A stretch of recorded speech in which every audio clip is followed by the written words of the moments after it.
from the lungs in congenital development or in fetal development so that that oxygenated blood goes to the left side of the heart. So we create this flap called the foramen ovale. And in most cases, when we are born and we take the first breath, what happens is the pressure on the right side of the heart drops because now my lungs are filled with air and gas, which has a lot less resistance than fluid that we would have in the amniotic sac. The left atrial pressures stay the same. The left side of the heart stays the same pressure, and so the flap closes. And generally, it stays closed. Now, it doesn't seal in everybody. It only seals that we believe in about 40% of people. We don't quite know the exact percent, but it's much lower than we used to think it does. But it usually doesn't cause a problem. It seals up or it closes, and unless the pressures on the right side of the heart exceed the pressures on the left side of the heart, it stays closed. And even in those time periods where the right side of the heart momentarily increases higher than the left side of the heart in the atria, it would only open for a brief second or so and not cause much problems normally.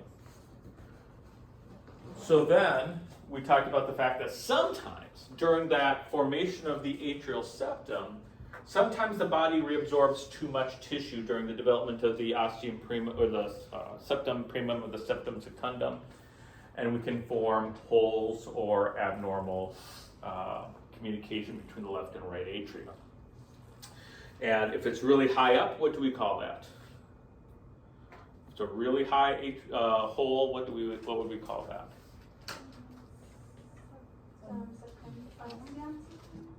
No. Sinus venosus. That is the sinus venosus is the highest. The mid portion is what? Ostium secundum. And the lowest portion is ostium primum. And that's because that is the part of the septum that was overabsorbed. So if it's the middle section that has a hole in it, the ostium secundum, the second septum, was overabsorbed during its development. And in the lower atrium, it is the ostium primum that was overabsorbed during the development. And this is a fairly common abnormality in 1 in 1,500 births. In most patients, it's asymptomatic. It doesn't cause any problems. However, it may be associated with a murmur, and the larger the hole, the more problematic it becomes, the more blood that is shunted from the left side of the heart to the right side of the heart. These pathologies are almost always left to right, which means the blood will shift from the left atria into the right atria. And why is that? Why is that the most common direction? The pressure in the left atria, if you remember your normal values, which you need to know, the pressure in your left atria is usually higher than the pressure in the right atria, which would cause the blood to shunt in that direction because blood always goes from high pressure to low pressure.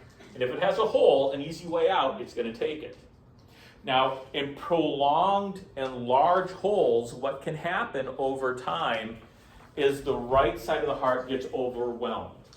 The volume of the left side of the heart is shifting blood to the right side of the heart in significant volumes, and that can create a reactive pulmonary hypertension. The pulmonary vessels are being overloaded, and if you remember in physiology, if there's too much oxygen or too much blood flow to an organ, what do the arteries automatically do? They constrict to shunt blood away from that organ. Well, there's no way to shunt blood away from the pulmonary artery or from the lungs. And if it's coming out of the right ventricle, it has to go to the lungs. That's it. So when those vessels constrict, the only thing that happens is it's more resistance to the right ventricle, which makes the right ventricle pressures go up. And if the right ventricle pressures go up, what do the atrial pressures have to do? They go up as well.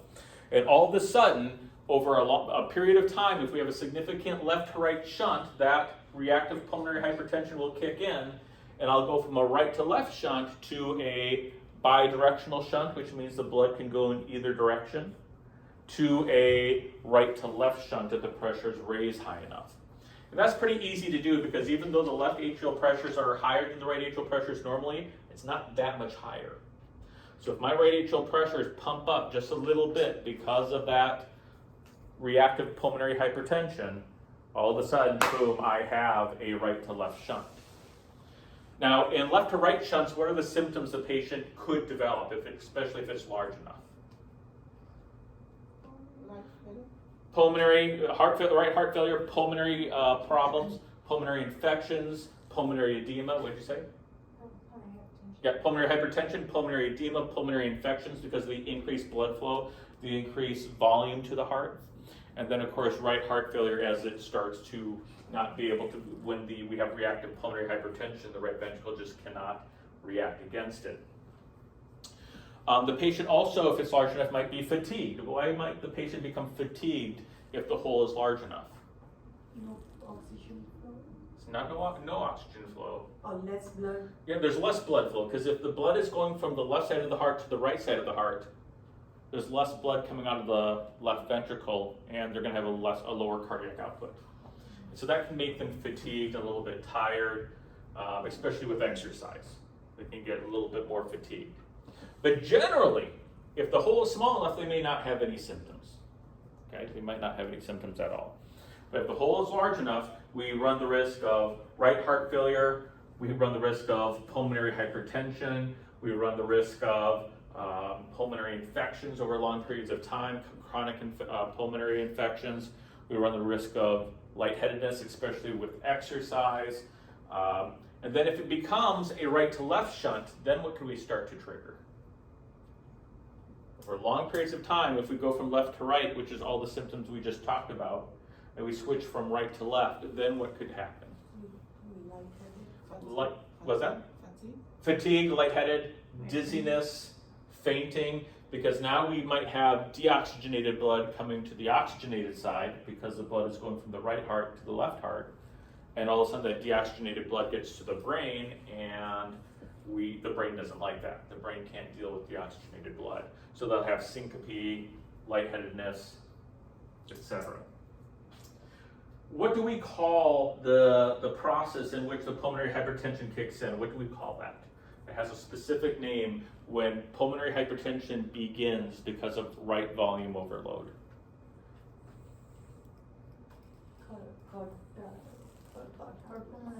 No, cor pulmonale is just when the pulmonary system reacts and is the only thing that's like COPD and things like that cause right heart failure. But when it's a shunt and the lungs are trying to protect themselves from increased volumes because of a shunt, it has a specific name to it. And Eisenmenger syndrome, that's right, Eisenmenger, Dr. Eisenmenger defined it. It's when the left to right shunt is so significant that the lungs are protecting themselves from volume overload. It's not cor pulmonale. Cor pulmonale means there's a pulmonary problem that's causing the right-sided failure. Eisenmenger syndrome, the right-sided failure is caused by a shunting of blood to the right side and it's volume overload, and the ventricles are the arteries are responding to that. Okay, so the next pathology that we want to talk about is the ventricular septal defect.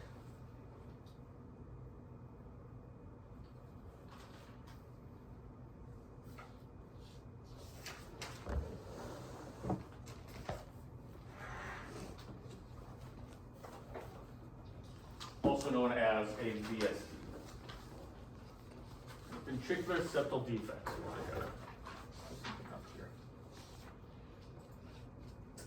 You said last time the VSD was more common than ASD? Yes, yes, and we'll get to that in just a second.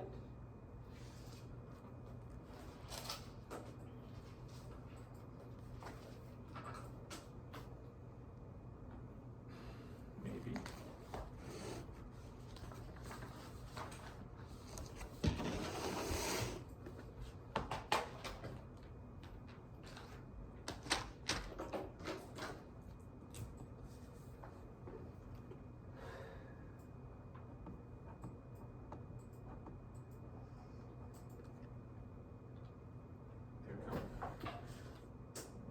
So when we talk about VSDs, the chances of it happening is 1 per 240 births.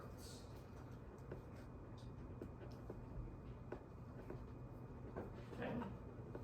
It's a very common abnormality. It happens quite a bit. Now there are several types of VSDs. Before we go into that, we're going to see how it forms. Now the good news about this is the majority of these will close spontaneously. We call it spontaneous closure.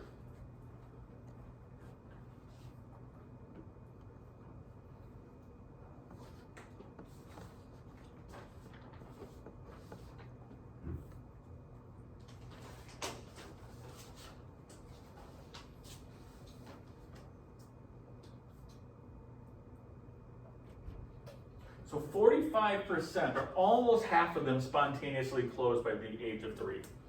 Of the ones that are left, they're usually very small holes and are not significant, and they'll be watched through the patient's life. But it is a fairly common abnormality. And this is the most recent data by the CDC. I actually had to look it up this weekend. I actually got to, this weekend, I actually was able to go to attend the American College of Cardiology conference, which was really, really cool. And they were talking about VSDs. And this is kind of the newest result that they came up. It was really kind of cool. They're talking about the valve replacements in TAVRs in younger patients and bicuspid valves, still in research. But it's kind of cool to see all the recent data. And this is something that they said is, hey, this happens a lot more than we think it does.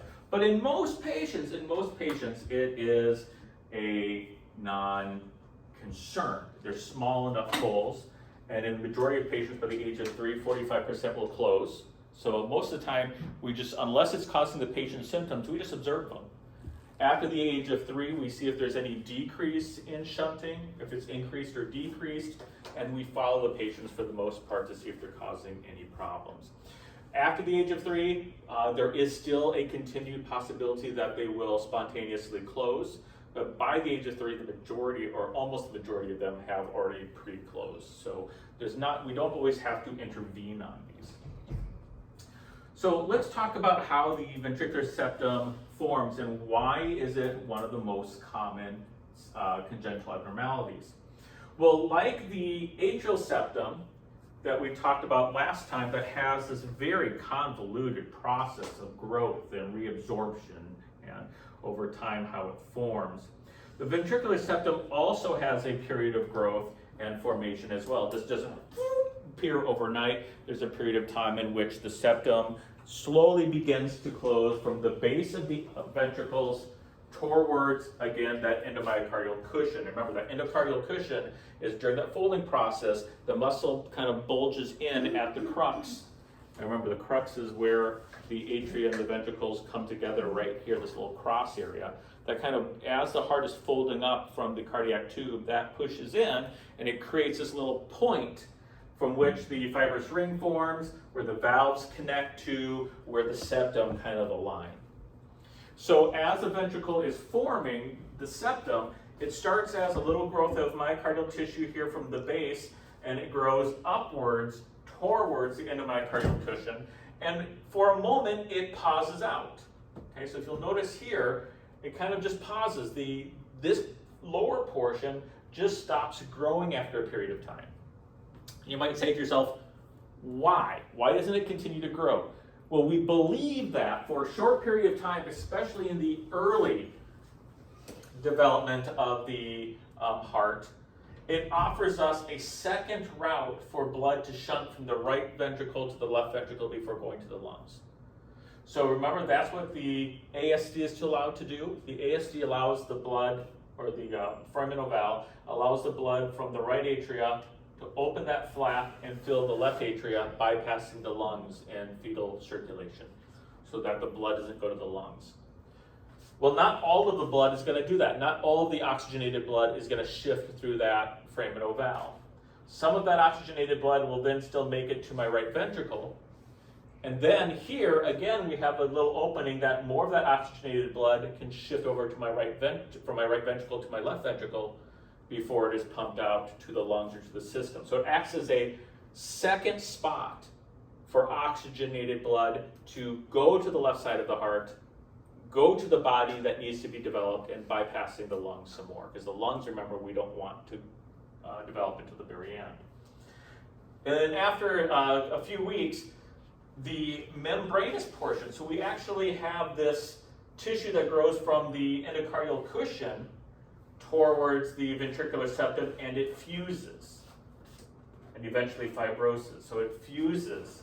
So we have the myocardial tissue coming up from the base of the heart, or actually not from the base, from the apex of the heart up to the endomyocardial cushion, and it stops, leaving us a gap for more blood to shift from right to left. And then over time, we have a membranous portion coming down from the endomyocardial cushion to fuse with it. So we now have a full septum, and then the cushion fibroses, and then we have the complete heart. Now, where most things go wrong, we believe that the biggest problem occurs is the fusion of the membranous section and the muscular portion. A lot of things can misalign here. A lot of things may become incomplete with that fusion. And so this is where the majority of our issues occur, is right there. And it occurs very late in the cardiac structure development, so it is not surprising that that may be the point where we're going to have the most septal defects. There are 4 different types of ventricular septal defects. So in the atrial septal defects, we had 3 types: the sinus venosus, the ostium secundum, and the ostium primum. In the ventricular septal defects, we actually have 4 different types. We have the paramembranous,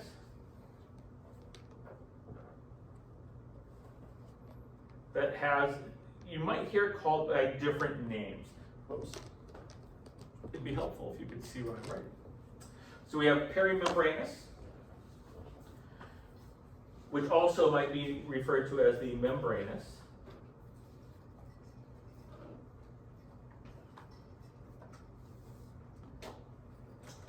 We also have the muscular form.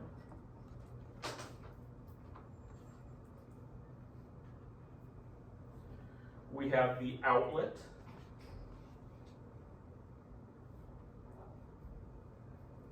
Which also may be referred to as the supracrista.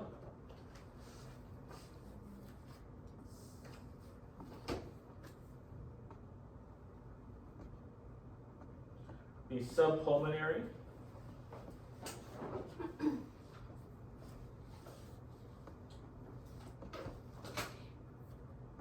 Or the infundibular.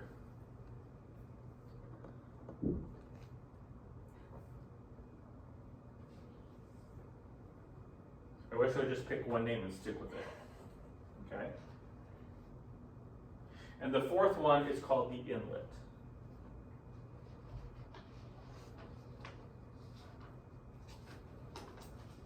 So those are our 4 types. Now, of these 4 types, the paramembranous is the most common.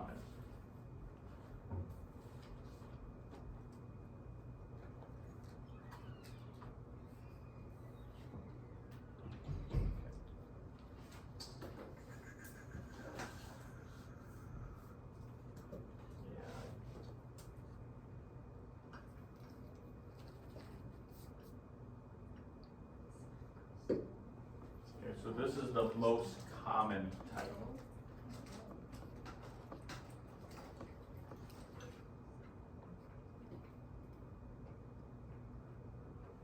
There is a subtype to this.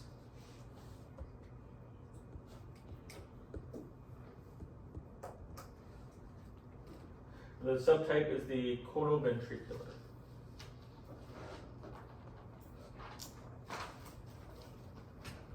Okay, so I'm going to show you a picture of this so that this all makes a heck of a lot more sense. So a subtype just means there is another type of the membranous that has a special term to it, which is called conoventricular. And it makes a lot more sense if you can actually see it.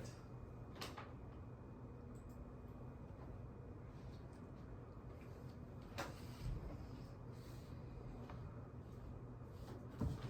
would make a lot more sense if my computer would pull it up.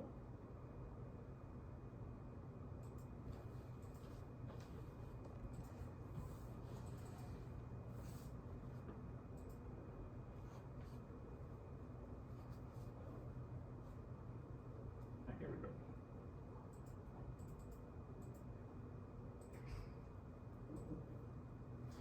Now it's a little blurry, I'm sorry, but we'll go from here.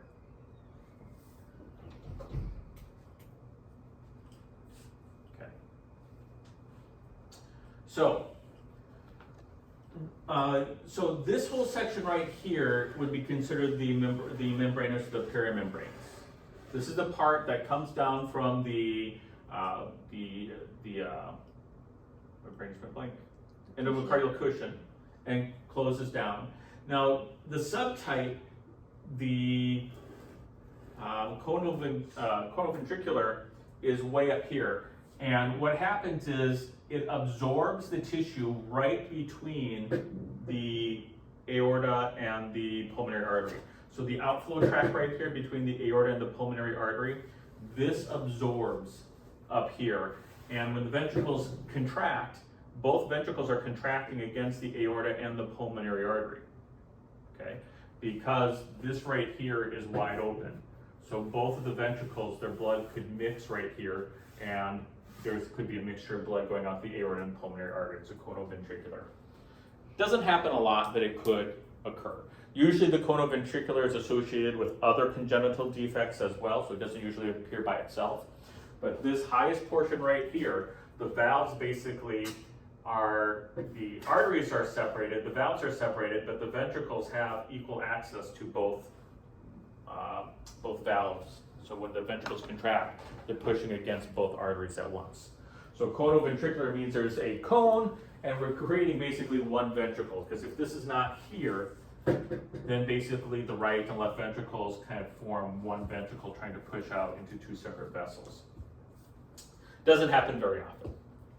The second type, or the most common type, is the membranous or the perimembranous. That's where this part right here doesn't fully fuse into the muscular tissue.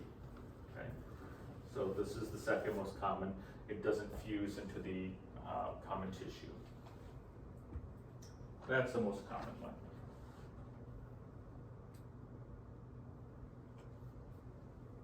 Okay. The next one is the muscular. This is a lower type of defect. It's down here. This is during the period of ventricular outflow where the ventricle begins to form. And as it forms from the apex upwards, it just doesn't seal. And so you have these holes that appear inside of it. The muscular artery can develop something called a Swiss cheese effect.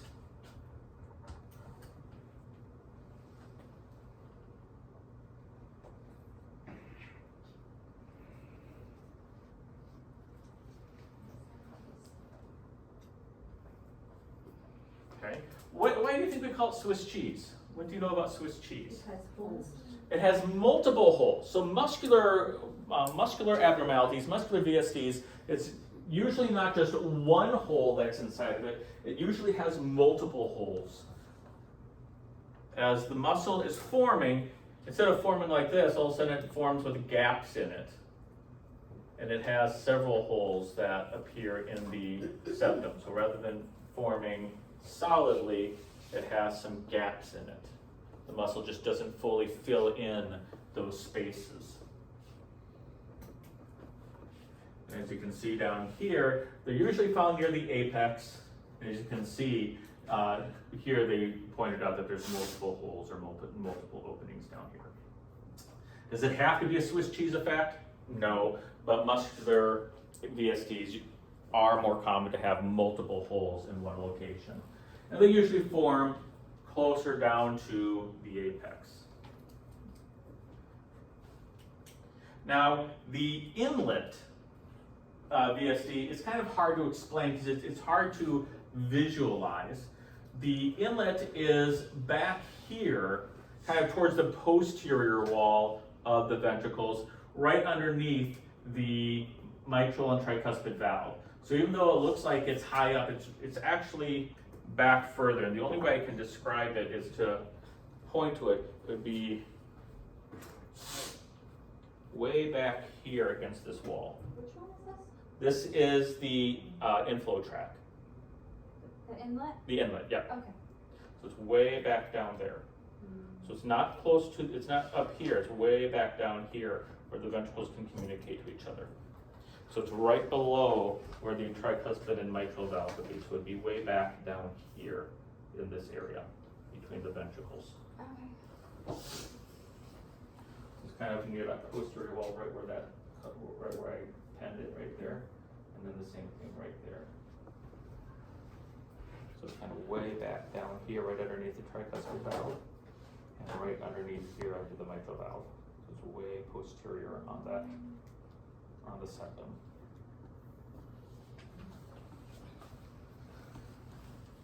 It's kind of right where that marker is, way down here, right underneath the tricuspid valve, and it comes out down here. Mitral valve. So it comes way down here. That's the inlet. Okay. And it comes way down here as well. So it goes through the septal wall, but way back posterior. Yeah. So that's what we call the inlet. And the reason why we call it the inlet is it's right underneath the tricuspid and mitral valve. It's very posterior in the septal wall, and it's right underneath the mitral and tricuspid valve. Again, kind of in that membranous spot, but it's more posterior than the conoventricular. And then the final one is the inlet. And you see the inlet right here. They don't have it numbered, but the inlet, this whole area right here, so with the conoventricular, this whole area right here is absorbed. With an inlet, this forms, but there's a hole that exists right below the aortic valve going to the pulmonary valve. So for the inlet, for the outlet, it's way up here. So the inlet's way down here, the outlet is way up here. It's like in the septum. They're both in the septum. This one's right down here in the septum. This one's up here in the septum, closer to where the aortic valve is. So this one's way up here, right underneath the aortic valve and the pulmonic valve. Okay. So how is it compared to the cona? The conus, the whole thing right here is absorbed. The whole wall is absorbed. So this is just, so this is just a hole that goes from here to here. So cono is the whole wall being absorbed, whereas the inlet is from here to here. So it's much more anterior compared to the inlet. So the outlet is here to here. So it's much more anterior. Here to there. So it's anterior to the inlet. Right about here Okay. That's to here. That's the outlet. outlet. Yep. More anterior than the inlet. So those are the four types that we have. The most common is, if you notice, the majority of these are stuck up here in this area. We have the cono, which the whole thing right here is absorbed.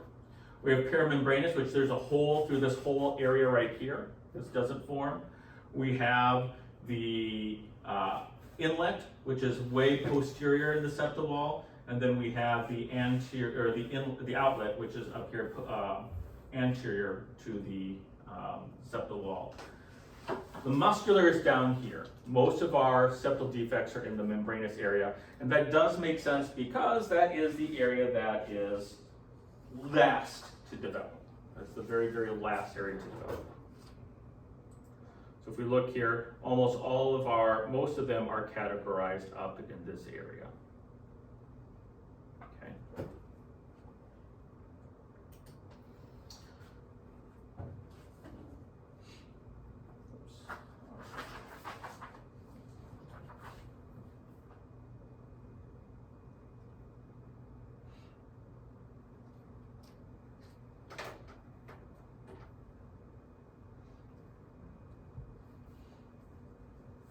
So what do you think? What direction are ventricular septal defects? We said that atrial septal defects are almost all left to right. Though some could be bidirectional, and even fewer can be right to left. What about the ventricular septal defects? Right to left. Left to right. Yeah, I guess I would do that. That's correct. Left. Almost all are left to right. They may become bidirectional with Eisenmenger syndrome.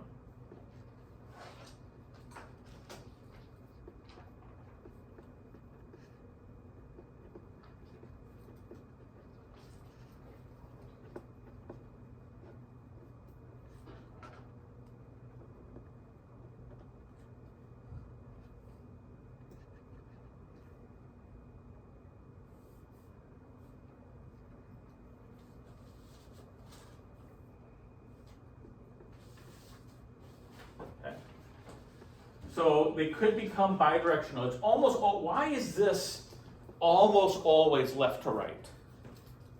The pressure in the left ventricle is higher The than the right. pressure diastolic, especially the systolic, is way higher on the left ventricle than the right ventricle. So this is it's almost impossible to have a right to left shunt in the left ventricle. It is impossible. With Eisenmenger syndrome, yes, the right ventricular pressures will go up. The only thing that is close is the right ventricle diastolic and the left ventricle diastolic. Remember, the diastolic pressures are equal to the atrial pressures. So if the right and left atrial pressures are close, the right and left diastolic pressures also have to be close because the atria fills the diastolic ventricle. So with Eisenmenger syndrome, the right ventricular diastolic pressures will go up, and then I can have a right to left shunt. But as soon as the ventricle contracts, what happens to the direction of that shunt? It switches left to right. There is no real way in the ventricles to have a pure right to left shunt. The left ventricle contraction is so much more powerful. No matter how much Eisenmenger syndrome raises the right heart, it'd be nearly impossible for us to have a pure right to left shunt. Okay? So most of the ventricular septal defects are left to right. With Eisenmenger syndrome, especially in its late stage, you can get a bidirectional. It's almost impossible to have a left to right shunt.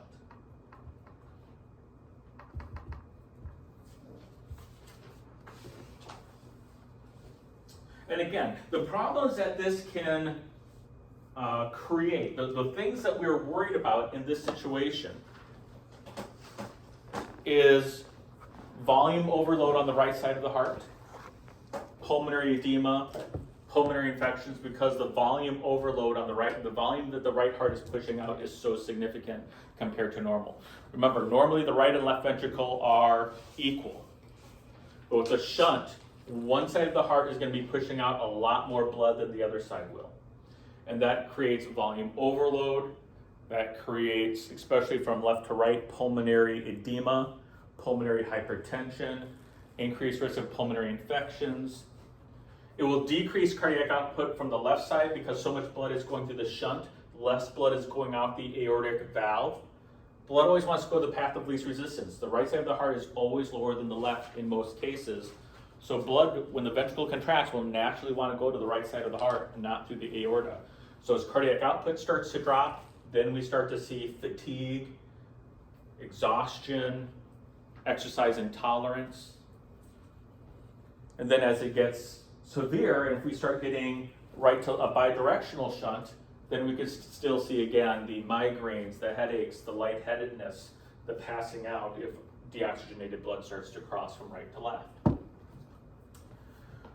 For infants, you might ask yourself, well, how are we going to identify these in infants? Because they're not exercising, are they?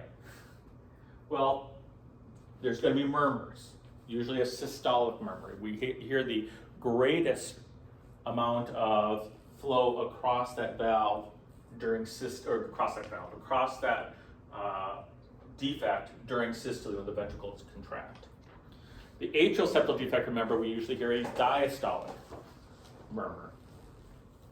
But in a ventricular VSD, we usually hear a systolic murmur as blood is pushed through, the turbulent flow as the blood is pushed through that small hole in the ventricles.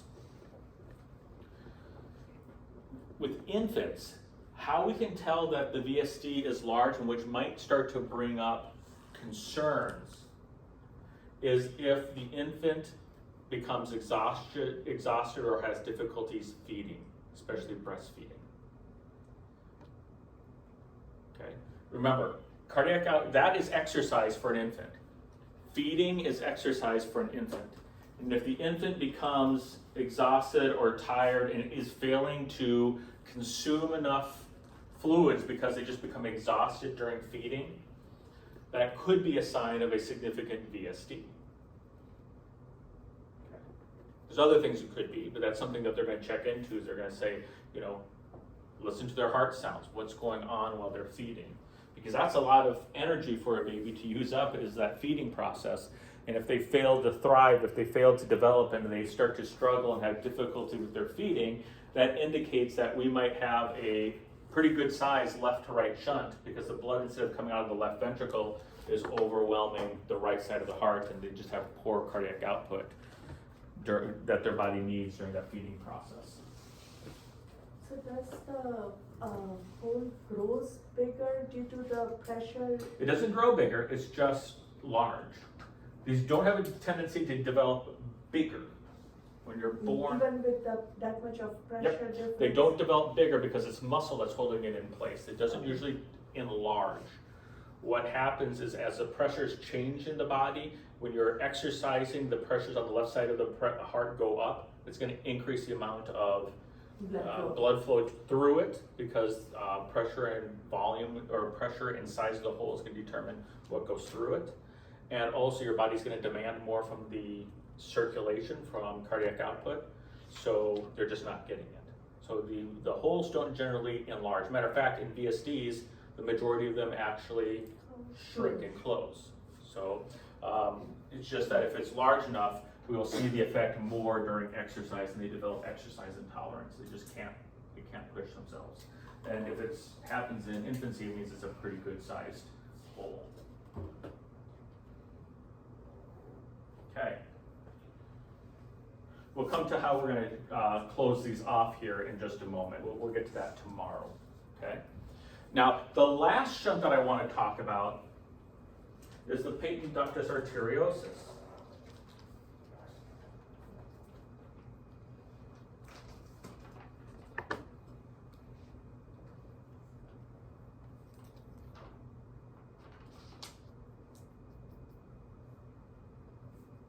Or the PDA.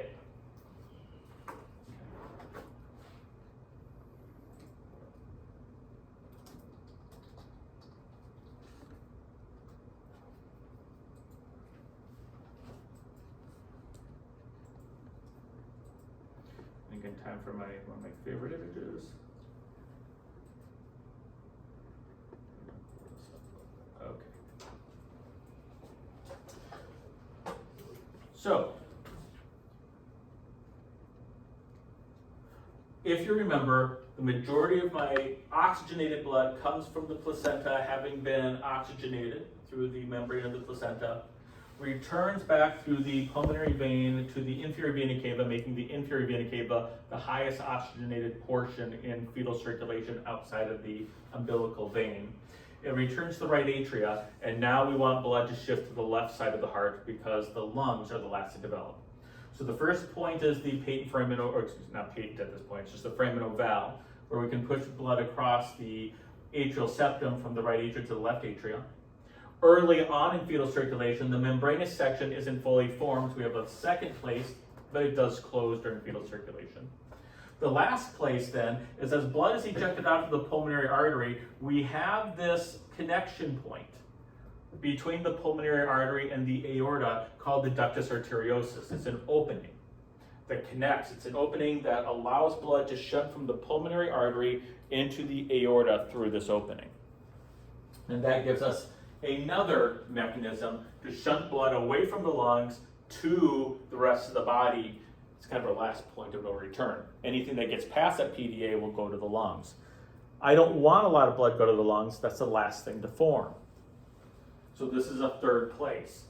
If you recall, in fetal circulation, the right side of the heart has higher pressure than the left side for several reasons. One, it will have more blood volume in it because it has the blood volume returning from the body, plus extra blood flow from the umbilical vein.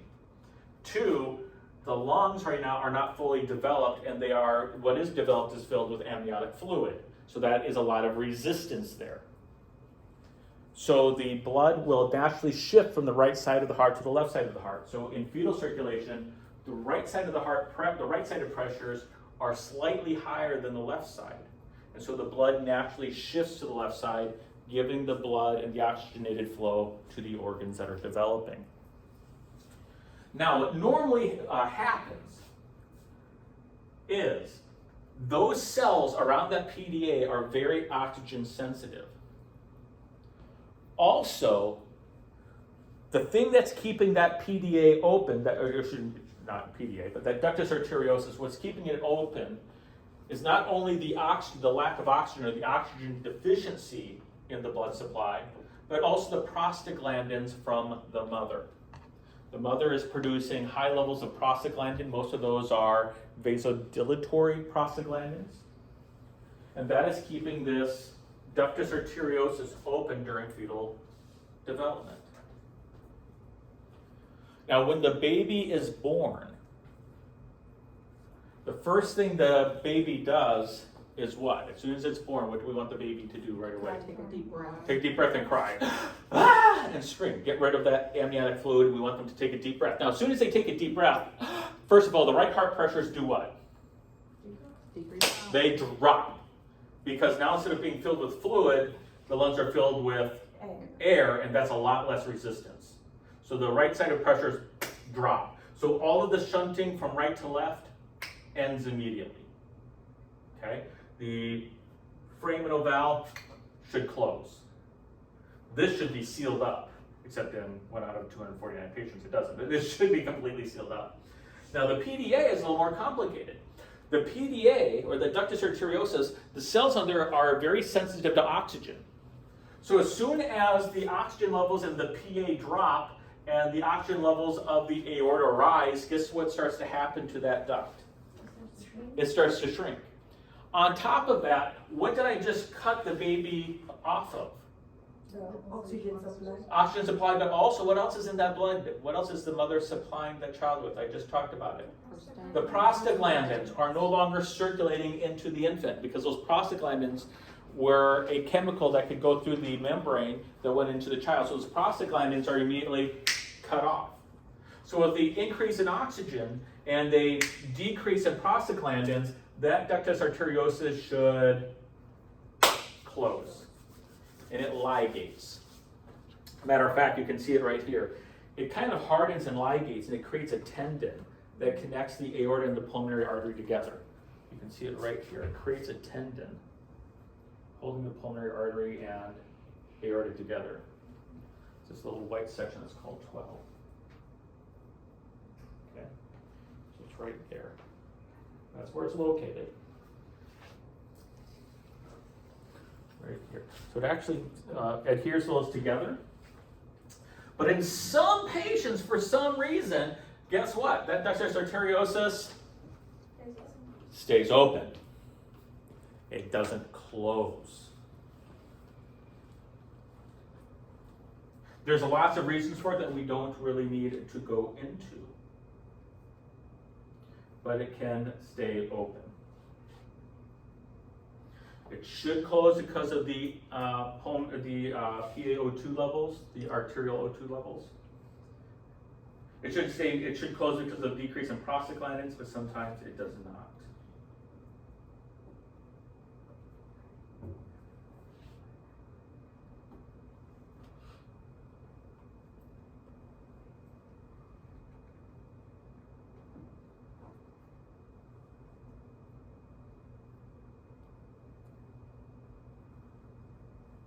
This is always a left to right shunt.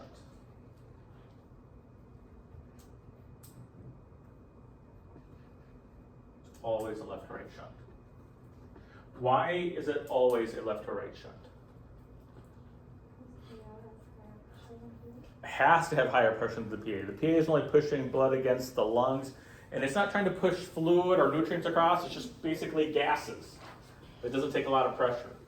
So the arterial pressure, the aortic pressure, the systemic arterial pressure is much higher than the pulmonic pressure. This is always a left to right shunt.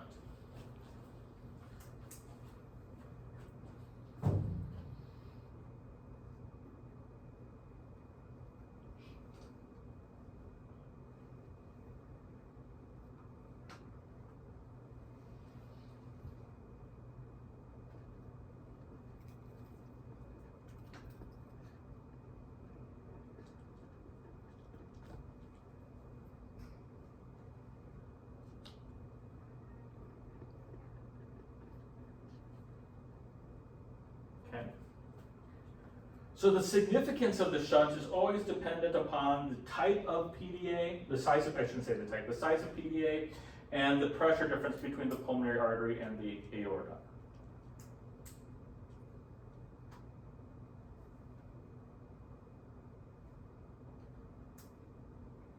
Now the odd thing is, we don't normally see right heart failure with this.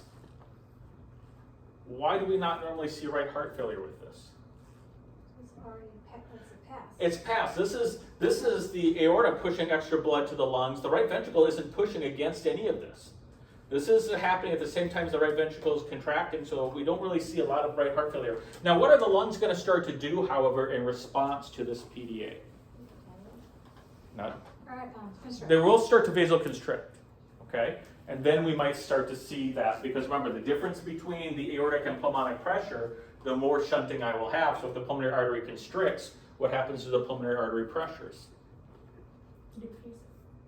Increases, because remember, constriction increases pressure.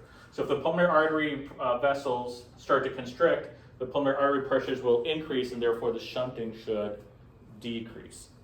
So after a while, we will start to see that effect.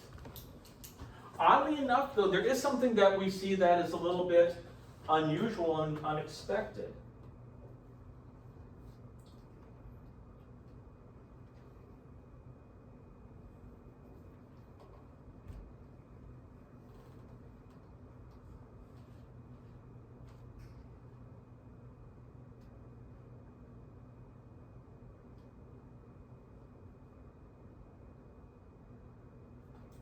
We might see the LV in the left atrium and the left ventricle start to hypertrophy because of the significant amount of blood coming back from the lungs. Let's put it this way. Since the pressure difference between the aorta and the pulmonary artery is always significant,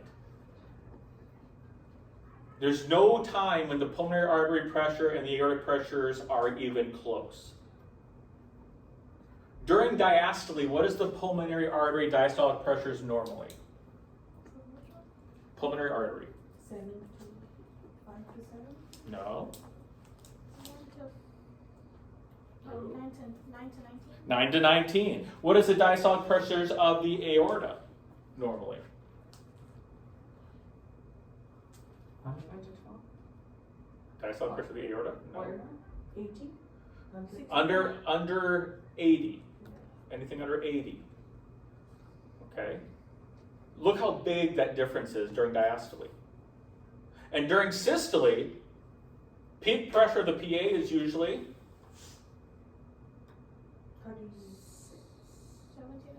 17 to 32, and the aorta is 120. less than 140 is what we accept in the cath lab because we have older patients, but ideally less than 120.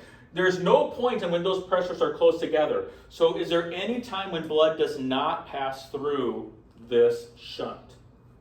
The answer is no. Blood is constantly going from left to right. We talked about this, as a matter of fact. The murmur that we get is called a what?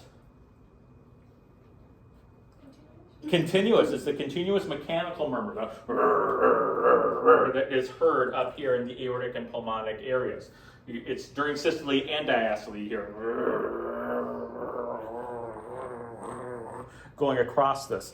So the lungs get way overloaded with blood, and all of that blood, it doesn't go to the right ventricle and the right atria. So this is the right ventricle, the right atria are like, we're not really doing anything. This is blood constantly being pushed from the left side. All of that blood comes back to the left atrium and the left ventricle, though. So in this case, the left atrium and the left ventricle kind of get punished. There's too much blood coming back, and to handle all of that blood, the left atrium and the left ventricle have to start to thicken, and they have to start to hypertrophy. And so that is a bad situation. Unlike the ASD and VSDs, these really should be closed. We don't want this one to stay open. This one really needs to be closed pretty early on, otherwise it can cause problems. It doesn't close on its own. If it does not close within the first few months, it's not going to close. Now, we will find a PDA on every single premature baby. Every preemie will be born with a VSD, with the PDA. Every preemie will be born with a PDA because they're born too early. There's still a high dose of prostaglandin. The lungs weren't maybe not have been able to be fully developed, so the oxygen differentiation isn't there to close it off. But we will listen to them for several months to see if it goes away, and it should normally resolve. It is not unusual for newborns or preemies to have a slight murmur, but that should disappear within a few months as the prostaglandin levels drop and as the oxygen goes down. Could it take more than a few months? Could it take like 2 to 3 years? It could. We would have to watch the patient very closely. My daughter Yeah. she's a preemie, Oh, yeah. Yeah, it could take a while. And they'll listen for it. Does it diminish? Is it starting to diminish? Is it starting to go down? So they're looking for the volume and the consistency of it. So it could take a while. For a newborn, it should be within a month. Really premature, it could be a little bit longer, just because it takes time for those lungs to fully develop and for those changes to occur. Okay. So if they're small holes, for the most part, except for the PDA, if they're small holes, for the most part, they don't cause big problems because the amount of blood shunted to the right side of the heart isn't enough to overload the right heart. The right side of the heart can take a little bit extra blood. This is not good. If you give it like 1, 2, 3 cc's more, it's just like, I can't tell the difference.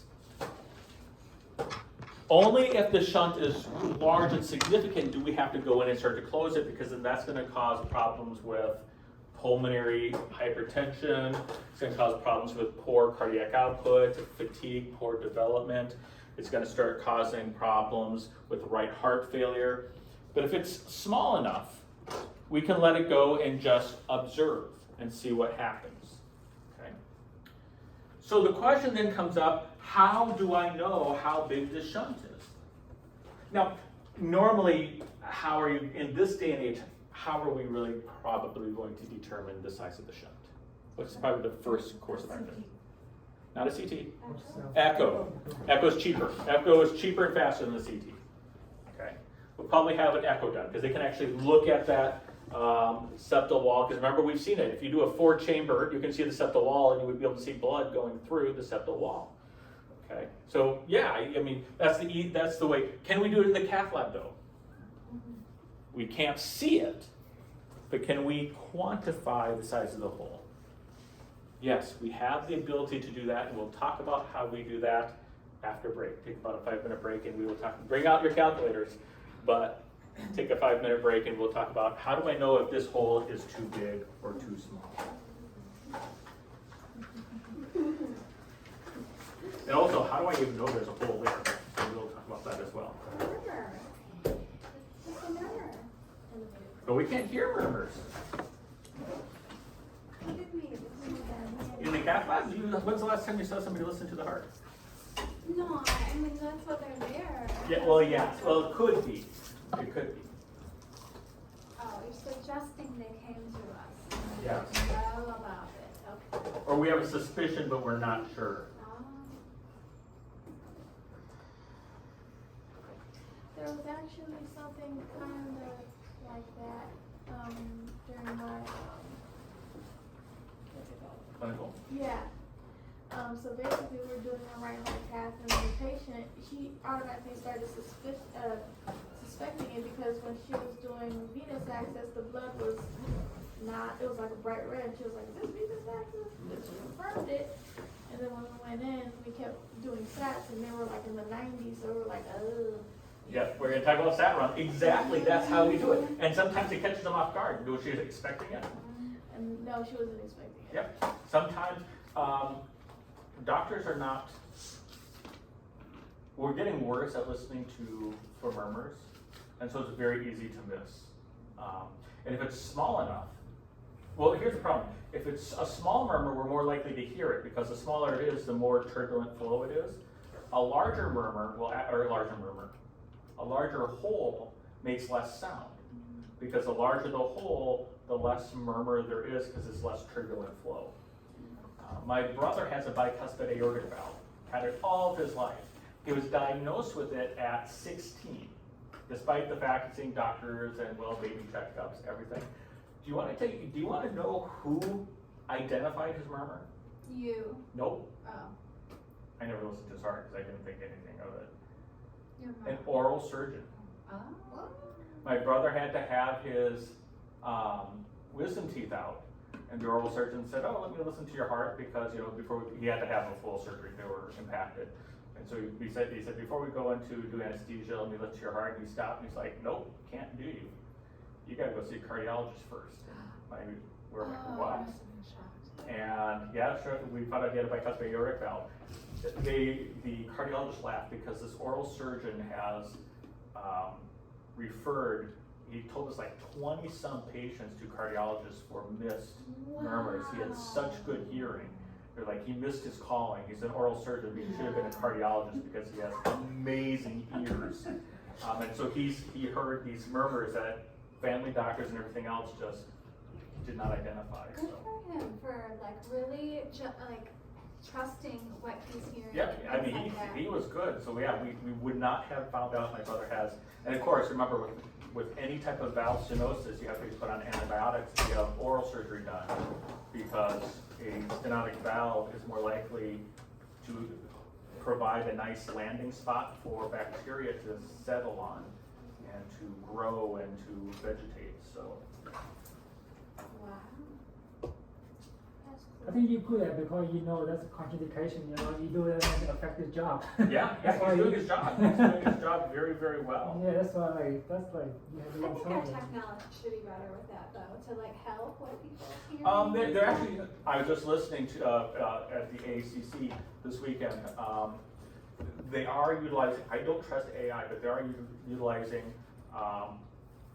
audio sensitive AI to, those sonograms you've talked about, to develop and identify sonograms. They're much more, it can be much more sensitive than the human ear, especially as our hearing degrades. I mean, our hearing is significantly degraded over the years because of what we do to our poor ears. So they're starting to utilize, or study and research, automatic stethoscopes with AI attached to, or with an AI algorithm to try to find murmurs. We don't have to rely on the. Human ear, because we're becoming more and more deaf. We're not as clear anymore. Unfortunate as it is, we're just.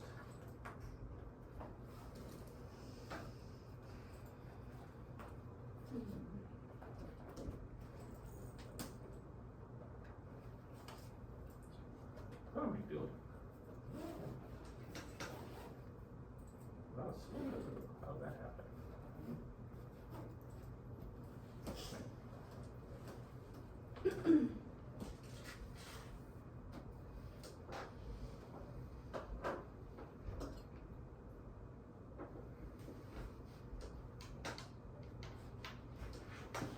One of the coolest ones that we ever found by accident is we were putting a Swan-Ganz catheter, and we were recording, we're like, okay, the right atrial pressure is X, and we're like, okay, the right atrial pressure is X, okay.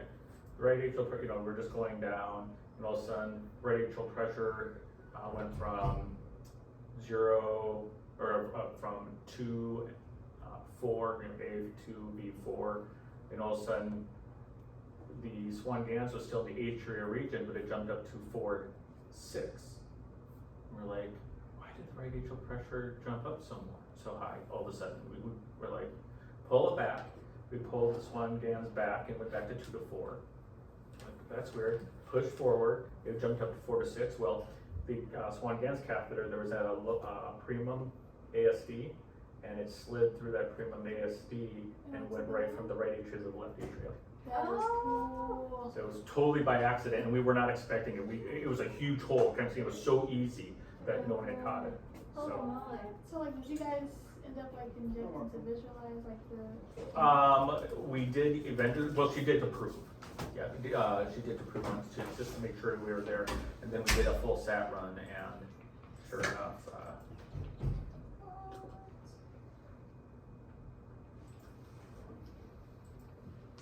Okay, I'm gonna grab some. I'll be right back.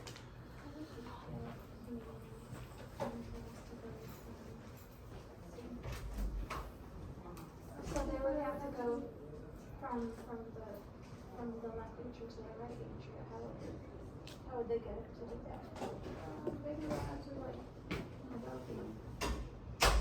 they have to do, arterial bypass, like they're gonna do a legram and go to the, what's it called?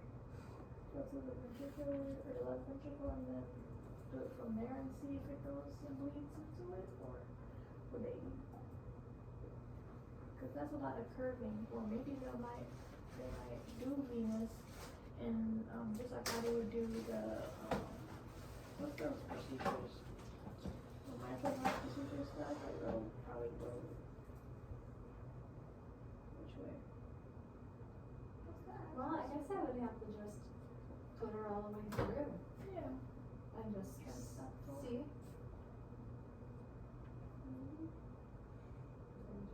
And they would have to know that the pressure changed going into the left atrium. I guess I would have to do edge. Right, that would be easy. Oh my goodness.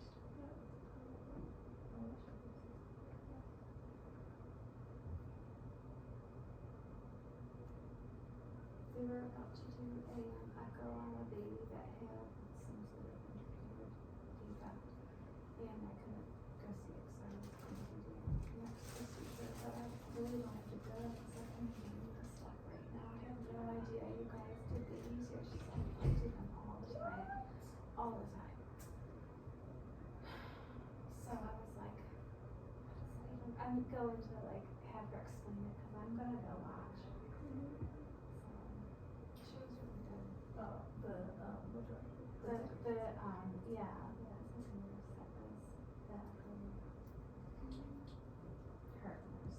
I was like, Mom, the reason why I'm not studying to do your job is because the cath at the school took my application first.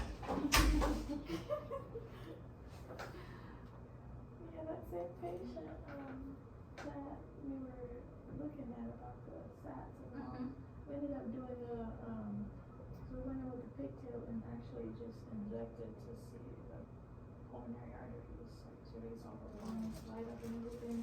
So she was trying to see where the shot was, because it wasn't, I don't think it was a patient, but it was like, so she had to get the IR doctor to come and like instruct her everything, versus like the IR, kind of thing. So he's more comfortable with the anatomy, but I didn't get to see them to discuss it. That's probably a VSD. No, not a VSD, because the pressures were fine. She just had pulmonary hypertension. Oh. So they were like, it has to be somewhere in the ER, like in the lungs somewhere. Okay. So yeah, we took the pressures and everything. The pressure in the ventricle was normal?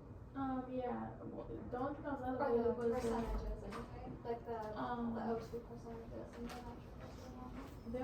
all of the right was elevated. So it's a high rate atrial pressure, rate For the SAT, yeah. There's a high rate atrial? Yeah, like in the 90s. And Then then you they would be ventricle defect. the pressures were. It would have to be atrial septal defect if all the sats were high. We'll talk about it in a second. We'll talk about how do we know where it is at. Because this is my favorite of all right heart cases. I love saturation runs. We don't do them much anymore because of echo. Dang them. And it's not that echo is more accurate than us. It's just cheaper and it's safer. And they can see it. I mean, I can tell you where the hole is approximately by doing a heart cath. I can't tell you specifically where in the heart it is. So, intracardiac shunts can be identified and located utilizing many non-interventional techniques: echocardiography, MRI, CT. So these are all effective means to identify shunts. The most common way we do it in the cath lab is something called a saturation run. It utilizes oxygen saturation samples. It's very cheap, it's very easy. It's very easy to be overwhelmed. And what we're looking for is an increase or decrease in oxygen saturation. Once the blood gets into the heart, I should not be adding to or subtracting from the oxygen. There's no way for that to happen. For example, on the right side of the heart, I should not see my saturations increase. Does your heart breathe? Is there anything in your heart that can add oxygen to the blood? No, it's impossible. So the saturations on the right side of the heart should always be low. If it elevates for an unusual reason, I have to ask, where did that oxygen come from? Why all of a sudden do I have more oxygen on the right side of the heart than I started with? That's impossible. And on the left side of the heart, the blood is maximally oxygenated. What I'm going to be looking for on the left side of the heart is a loss of oxygen, because there's nothing that should steal oxygen from the blood on the left side of the heart. So if the left side of the heart starts with 97% oxygen, and all of a sudden I take a sample from the left side and it says 84, I have to ask myself, why did the oxygen drop? There's nothing in the heart inside the chamber that sucks up that much oxygen. That shouldn't happen. So what we do is we do something called a saturation run, where we're going to just sample saturation after saturation after saturation to try to find a place where oxygen either goes up or goes down unnaturally. Now we can detect a shunt also by doing ventriculography and very rarely an atriography view. We don't do atrialography very much. That's injecting contrast in the atria. We can do that to look for a shunt, but it's not done very often. There's just not really a need for it, and the atrial tissues are a little bit more sensitive, a little bit thinner. The Swan-Ganz catheter that we would use is not designed for us to inject contrast through it. You can do little injections, but large injections, the pressure rating of Swan-Ganz catheters isn't really high. And remember, if we exceed the pressure rating of a catheter, what can happen to the catheter? Most. Yeah, it can split, burst, separate. So we don't really want to do that if we don't have to. You can do it. You can even put in a kind of a left-sided catheter into the atria. That's a little bit hard on the veins. I mean, you can do it, but it's really no need. Since ventricular shunts are almost always left to right, we can do an LV-gram and see a shunt very clearly. Atrial shunts, though, can be left to right, right to left. So the only time we do an atrial ventriculogram is an example that I gave when Stacy was here talking about an accidental shunt they found. In the cath lab, we were doing a patient, and all of a sudden, we were measuring pressures, and all of a sudden our pressures went up in the atria for no reason. We're like, well, why is that? We pulled the catheter back, and the atrial pressures went down. We advanced the catheter forward, the atrial pressures went up. And it turns out what was happening is we had a hole in the atrial septum, and we're going from the right atria, and the catheter was sliding into the left atria. And so we then injected a little bit of contrast into our Swan-Ganz catheter so we could see that, yes, we were actually in the left atria. We could see it go through push back to the pulmonary veins and then go down to the left ventricle. So we're like, oh, we have a shunt we didn't know about. Oops. But most of the time, if you're going to do a angiogram for a shunt, it'll be a ventricular shunt, or VSD. And this is kind of what it looks like. You can see the shunt here. You can actually see the septum right here. This is where the septum should be. And here's the hole connecting the left ventricle to the right ventricle. You can actually see where the septum should run, and there's the hole that is there. We actually closed this one off, so this is the closed. We can put a closure device that we'll talk about tomorrow. So it's closed off. But this is what we're looking for on an LV gram. What kind of shunt is that? This would be a muscular, it's low septal shunt. So the membranous is up here. So this is a muscular shunt down here. Will muscular kind of cover your middle to apex? Yeah, it's kind of from right here to here. Okay. Yeah. So this was a muscular shunt, and we closed it off really well. Okay. So this is what when we say left ventriculogram, we talk about that as well. This isn't this is an AP view.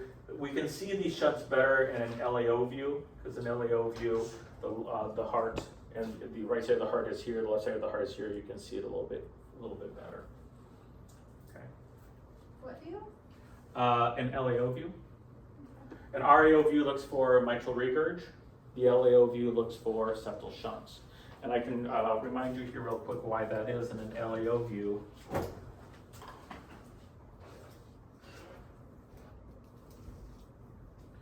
Here's my aorta. My right ventricle should be right here. So in an LAO view, if I have a shunt, I would see the blood shunting from the left ventricle to the right ventricle. With an RAO view, the right ventricle is there, this dotted line. So could I see anything coming towards or away from you? If the shunt is right there, you wouldn't be able to see it move very well. So the LAO or an AP shot, the one that is up here is an AP shot, that's okay too, but the RAO shot is not the best for septal defects. So you can do an angiogram, but it uses up a lot of contrast. And how many of you have actually seen a doctor do a good enough LV-gram to find a shunt? Especially if they're telling you to do hand injections, yeah, they're not the best, okay? So, but you can do them. And matter of fact, we probably should do them. If we find a ventricular septal defect, we should do a good LV-gram to define it, okay? We should. Atrial septal defects, you don't have to do an atrial angiogram. That's not necessary, we can do it by shunts. With the ventricle, we really should. There's no real risk. So we talked about the different types of shunts here. So what are we looking for? In order to identify a shunt, we have this thing called step up and step down. And this is kind of a interesting concept. And we're looking for a change in 5%. And what that 5% is your saturation increases or decreases by as much of or more than 5%. It's going to make a little bit more sense here in just a second, okay? So on the right side of the heart, if I have a left to right shunt, should my saturations go up or down on the right side of the heart? If I have a left to right shunt, should my sats go up or down? Up, because I get oxygenated blood to the right side of the heart. If I have a right to left shunt on the right side of the heart, what should I notice? Nothing. Oh, nothing. Because losing blood doesn't mean I lose the saturation, because all the blood has equal saturation. So if it's a right to left shunt, the right side of the heart sats should be normal. But if it's a left to right shunt, the right sided sats will go up. And if they increase by 5% or more, that indicates a shunt is present because your heart doesn't breathe.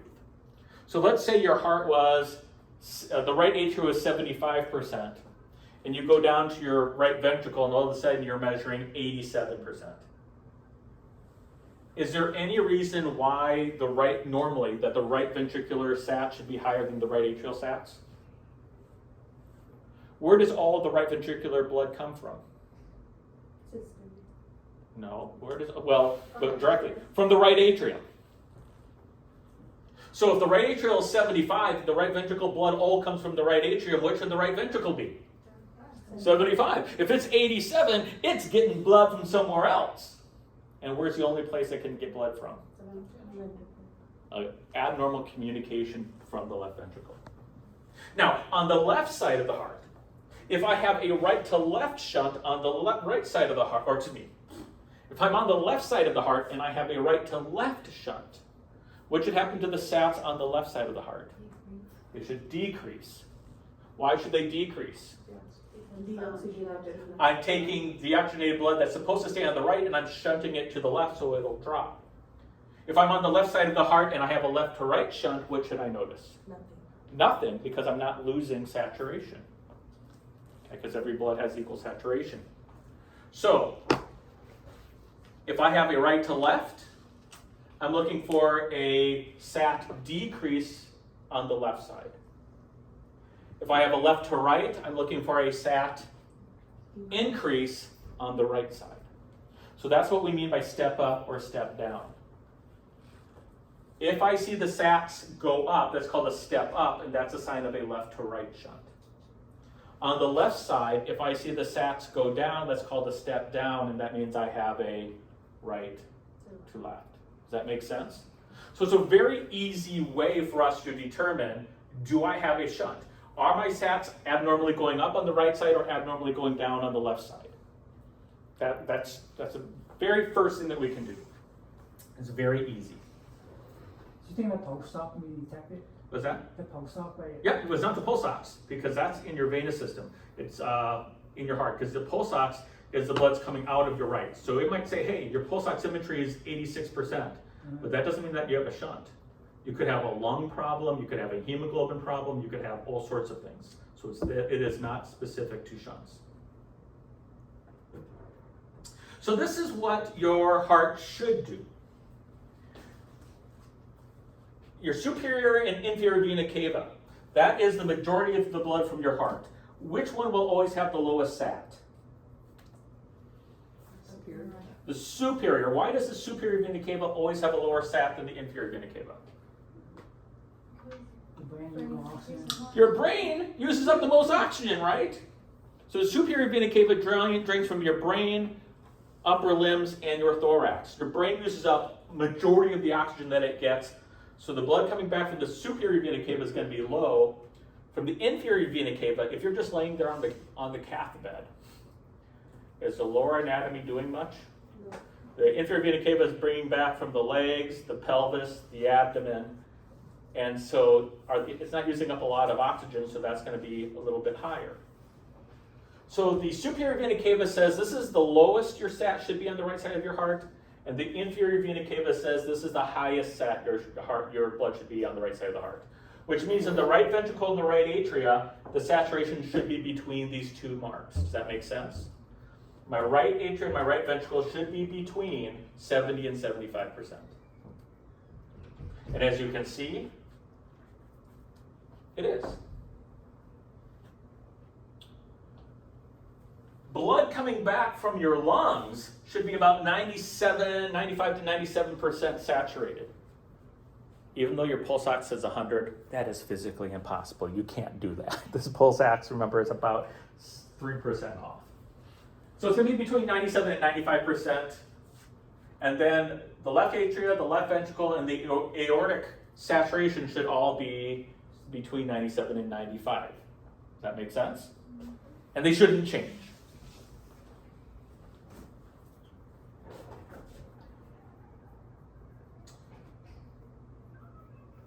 So what we're going to do is we're going to do something called a SAT run. And what a saturation run is an attempt to make your circulator cry. And I'll explain what I mean by that. With the saturation run, what I'm going to do is I'm going to take blood sats and run them through the oximeter, that device you have in the cath lab that we've talked about to use for calculating fit cardiac output, etc. But I'm going to run multiple oximetries. Because normally I just run an oximeter, when I'm doing a right heart cath, I run an oximeter from the pulmonary artery and from somewhere in the left side of the heart, left ventricle, aorta, somewhere. But on a SAT run, I'm going to take from both the left and right pulmonary arteries, from the main pulmonary artery, from the right ventricle outflow tract, so multiple places in the right ventricle. Right ventricular outflow tract, right ventricular mid. We should also have a right ventricular high.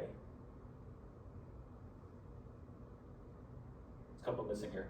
Right ventricular mid, we should also have a right ventricular high. We should also have right atrium high, mid, and low. Superior vena cava, inferior vena cava, inferior vena cava high, inferior vena cava low, left ventricle, and aorta. So these two right here, so right atrium high, right atria near the superior vena cava, and this is right atria near the inferior vena cava. And then aorta, left ventricle, etc. Notice we are not pulling anything from the left atria. Why are we not pulling anything from the left atria? You can't get there safely. Well, I could get there. I could do a transseptal approach. What's the problem of doing a transseptal approach when I'm looking for a shunt? Oh, no. I just made a shunt. So yeah, I'm going to find one. I can guarantee you I'm going to find a shunt. But I just made it. There's no other safe way to do it. And we'll explain how we can get around that. So let's take a look at this situation here. So this is some stats that I drew. My high right atria is 75. My mid right atria is 73. My right ventricular apex is 79. My mid right ventricle is 84. And my high right ventricle is 89. My pulmonary artery is 82. My LV is 95, my aorta is 95. Do I have a shunt in this patient? The top. And how did you first know that I had a shunt? So oxygen should be decreasing as it goes to the pulmonary artery. Or actually, it should be about the same. It should not be increasing, that's right, it should not be increasing. Well, it was 75, 73, and then it. Yeah, it should be somewhere between jumped these up. two. Yeah. So this is what so when it jumps up, what do we call that again? It is a step up. Is it greater than 5% over the highest mark? Yes. Yes. So 75, what's 5% over 75? 80. Is it greater than 80%? Yes. Okay. So I have a shunt. Is it right to left or left to right? How do you know it's left to right? Because it jumped up. Because it jumped up. Right to left would be this being going down. Okay, this would be normal, this would go down. This jumped up. Where or what type, let's see how good you are. What type of shunt does this person have? The one in the top. Okay, the one on the top. Perimembrance? Perimembranous or membranous. The point of your highest SAT is where your shunt is located. So my highest SAT is way up here. This is the perimembranous area. So I have a perimembranous shunt. Does it start in the middle?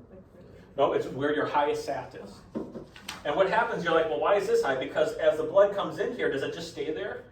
As the blood comes in, it'll start to mix with the rest of the blood.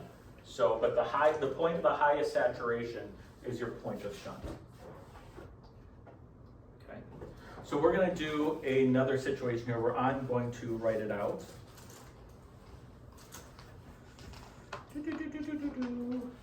Okay. Oh, you're dead. You're not gonna work for me. I'll do this. Okay. So let's see if you can find this shunt. So.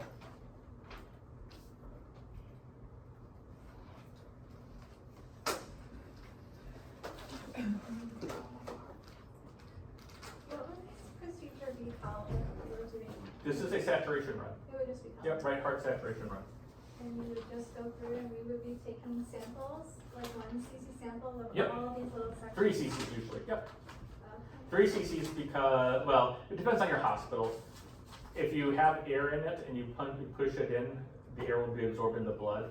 So if you have a 3 cc sample, you can like push out some of that blood and then fill it. It's not here. That's more accurate. But if they use a 1 cc, it should still be pretty good. It should still be.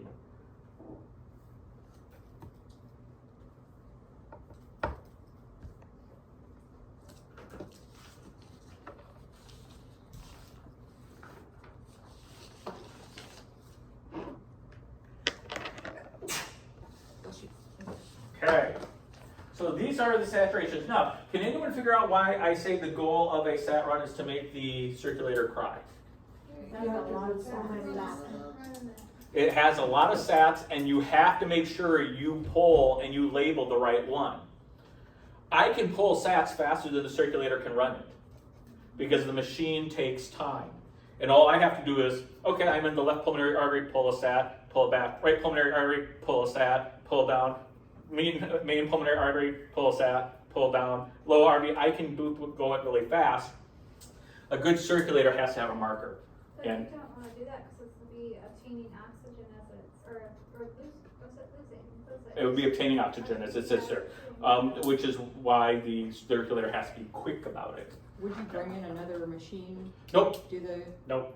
you just use that same You just one? use the same one as quick as you can. And so you just label it. So that's why you should waste a little bit of the tip of the blood before you push it in because that tip could be oxygenated. So the circulator should be marking down as they come out.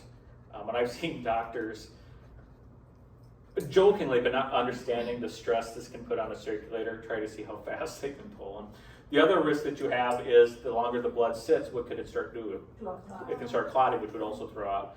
And you don't want to have to go back into the Swan Gans to reset these.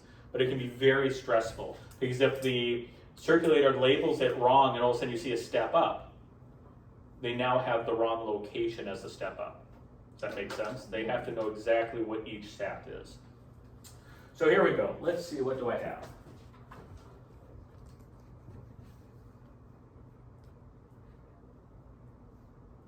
Oops.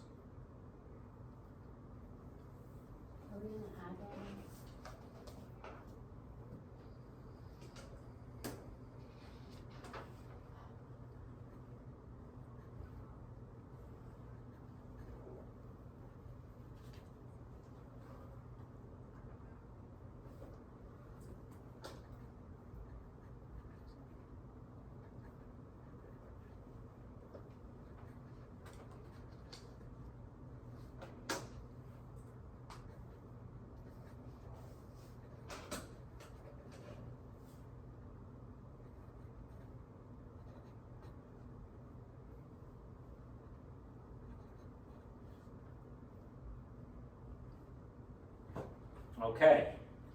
So the first question I am going to ask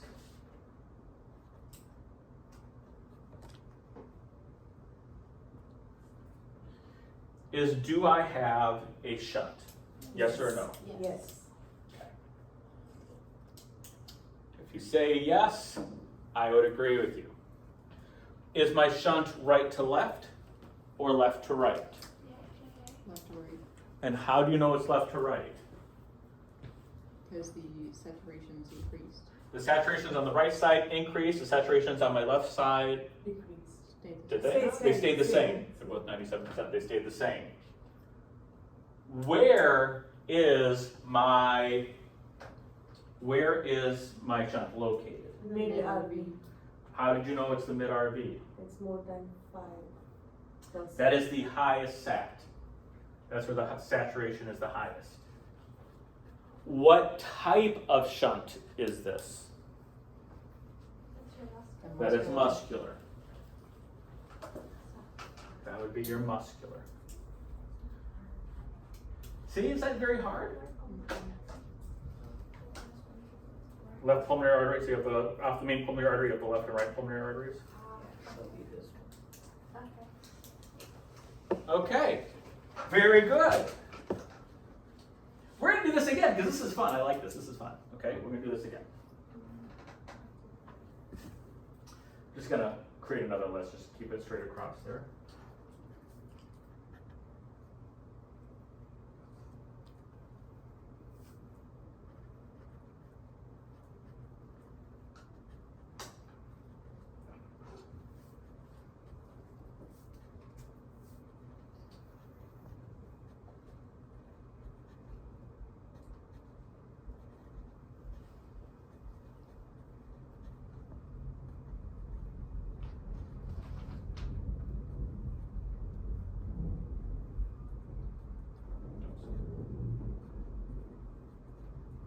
Sorry about that.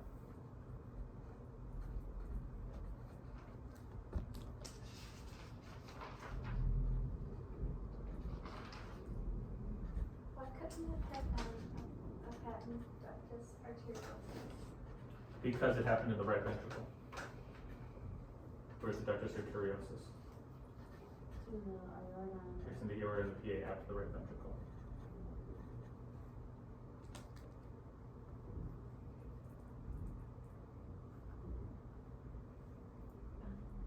Okay.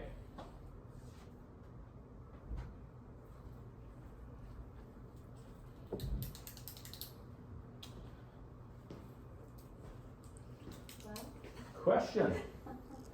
Does this person have a shunt? Yeah.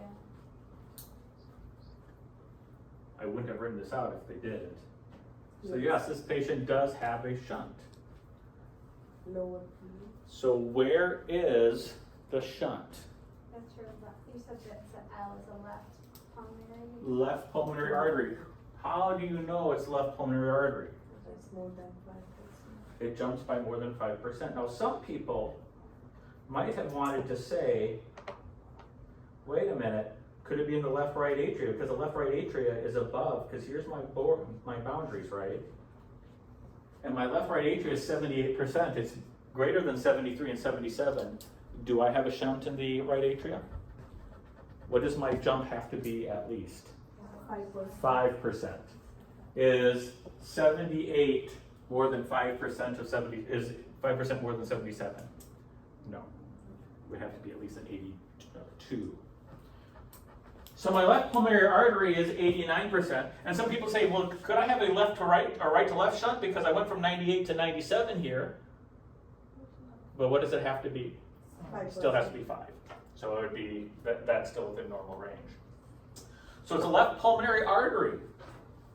So would that be the patent? That is a patent ductus arteriosus because the ductus arteriosus attaches to the left pulmonary artery. This would be patent ductus arteriosus. So this is how we locate shunts, is we look for saturation runs. Pretty easy, right? So how you got it on left to right or right to left? Or Well, if it's the let's see, did my sat go up or go down? go out, If the saturations go up, what direction is it? left to right? Left to right.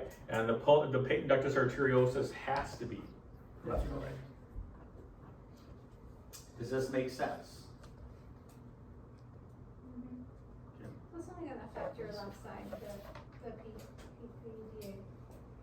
It's gonna, if you notice, it went a little bit to my mean peak because it was 77, so it affected a little bit, but the majority, it's not a very big shunt, but it's still there. If it was larger, it would affect the PDA a little bit more too. And remember, we're not looking at pressures. Pressures would definitely be different, but we're looking at sats.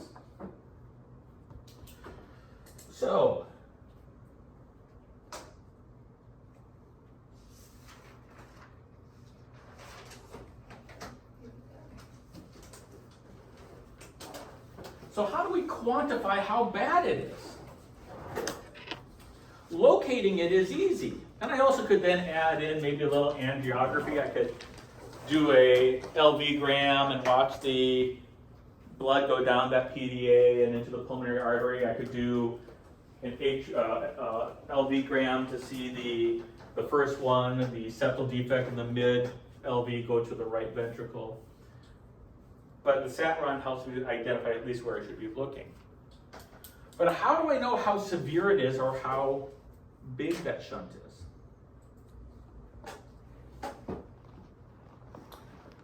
So the first thing we have to understand is when we have the shunt, the biggest problem we have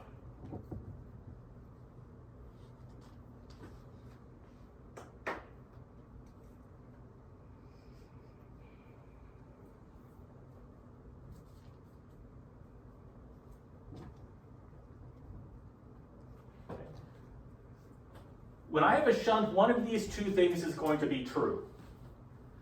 QRV is greater than QLV, or QLV is greater than QRV. What does Q always stand for? Flow. Flow.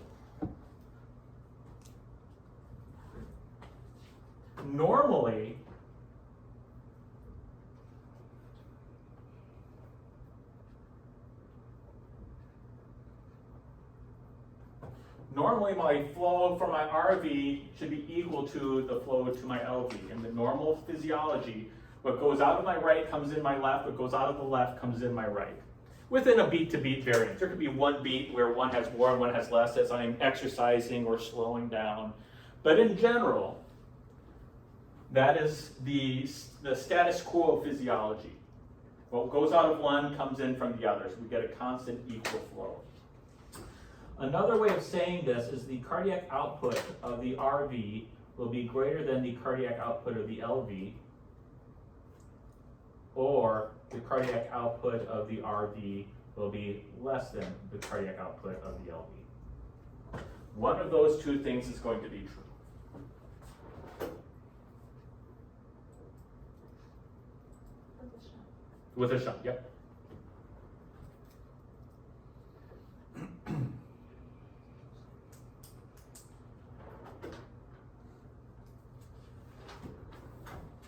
So in other words, what we're going to have to do is normally we just do a cardiac output, right? And when we do a cardiac output equation,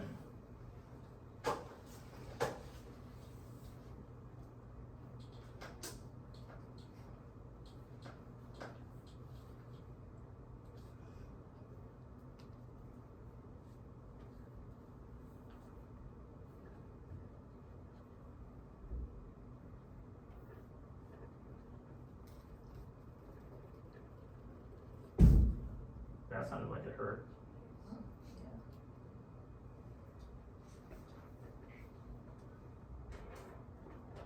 Okay. Does that look familiar? And you notice that when we have arc content and venous content, in order to get the content, what do we have to pull from the patient? Sat. When we do a sat run, do we have enough sats? Yeah. Yeah. When we do a sat run, we have plenty of sats to choose from. However, if you look up at my previous statement, with shunts, my cardiac output of my right ventricle does not equal my cardiac output of my left ventricle. So this cardiac output equation assumes that the right ventricle and the left ventricle are the same. So the Fick cardiac output assumes that the right what I calculate, because I usually calculate aorta and pulmonary artery sap, correct?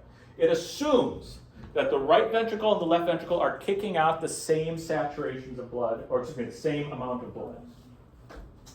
But when I have a shunt, I do not have that. So what we end up doing is we have to calculate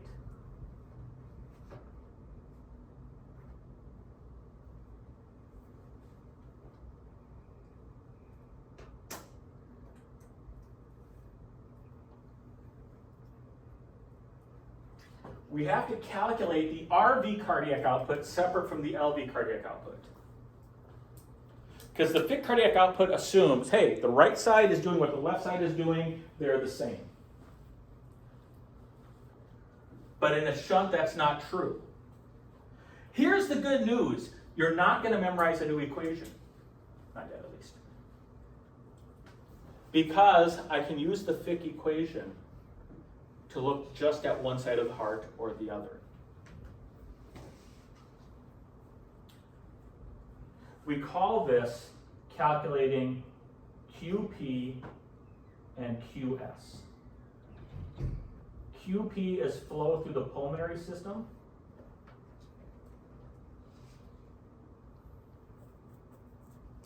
And QS is flow through the systemic.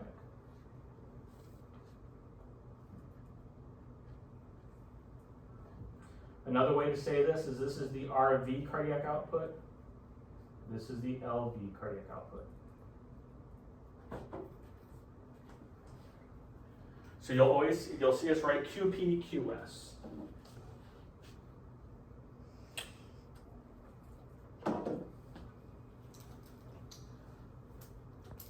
You already know the equation. It's just that where we get the statistics from, where we get this, where we get the stats from are different. So QP, O2 consumption. We know about that already, right? That's how much O2 your body consumes per liter per minute. In fact, we've learned how to, you can estimate it, you can measure it. Remember, we can put somebody on a plerographic and exercise them, they breathe in and out of a tube. We can measure it from the Douglas bag method, or we can calculate it based on their weight. And for the QS, it also starts with O2 consumption. So if this looks very much the same as my Fick cardiac output, doesn't it? Now the only difference is our saturations.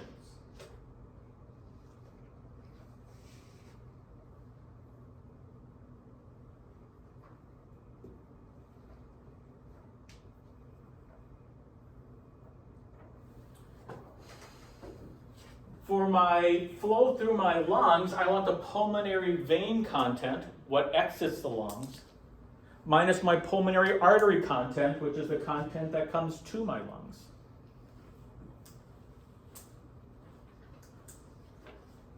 For the left side of my heart,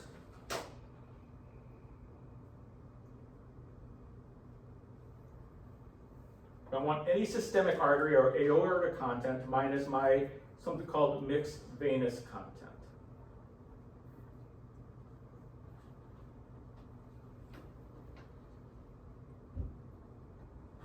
If you notice, it's still the Fick calculation. The only difference is where am I going to get the sat from? Okay, so this is the Fick equation. Okay, it's the exact same equation.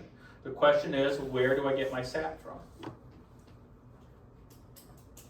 So when we talk about the pulmonary vein content, the reason why we use that as an arterial sat is the pulmonary vein has what type of blood in it? Oxygenated. So even though it's not an artery, it's oxygenated blood. Pulmonary vein content, do we usually sample that? No. It's actually risky. To get the pulmonary vein content, we could get it, That would require us pulling blood through, my catheter is in the wedge position, pulling blood through that catheter in the wedge position to pull blood back from the pulmonary vein. That's risky because I could rupture a pulmonary vein. So most of the time, we don't sample it. If we don't sample it, we will either make it, we'll equal it to the aortic sat,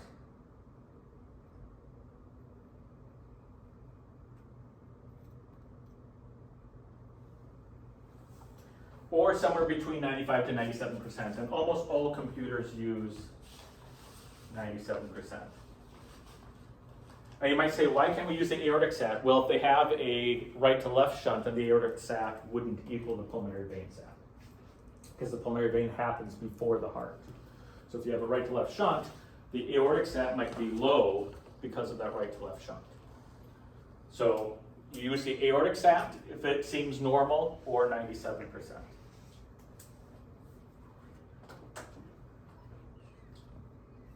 Now the other thing you haven't seen before is mixed venous, or MV.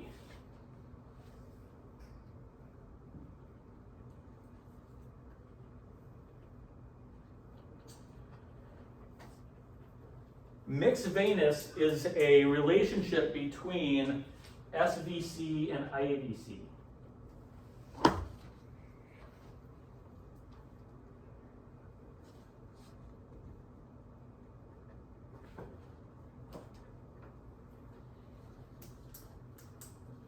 Because I know, if you remember my saturation, I know that the saturation in my right atria, right ventricle pulmonary artery should be somewhere between my superior and inferior vena cava sats. So mixed venous says, well, what's the average sat that it should be? What should be the average sat through the right side of your heart? Well, it should be between somewhere SVC and IVC. And so, to determine what it is for your patient,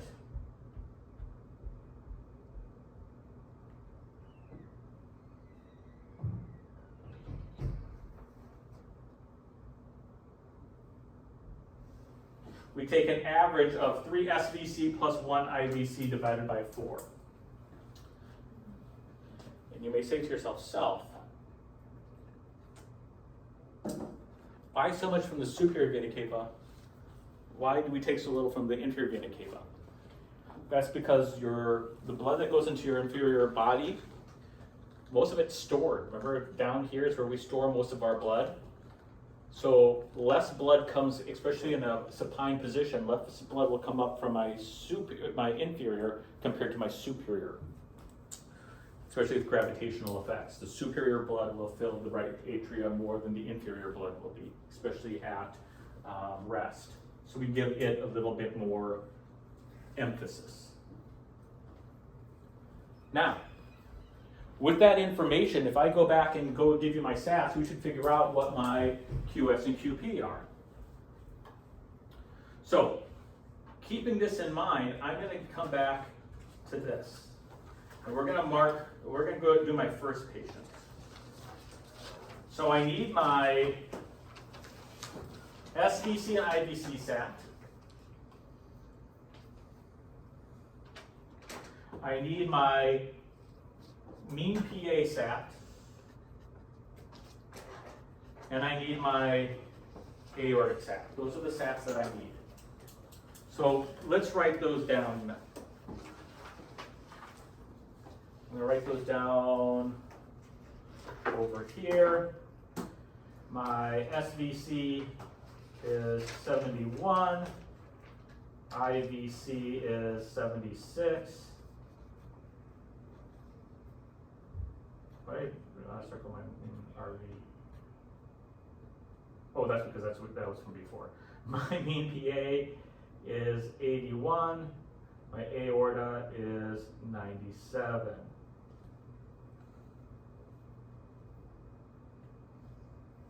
Okay. So those are my sats that I need. Okay?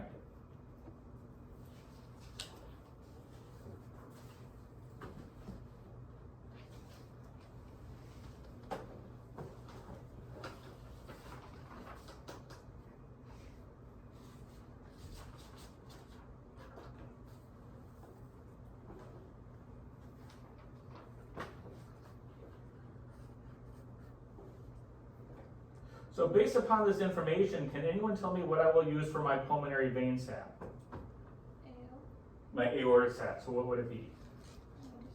97. 97.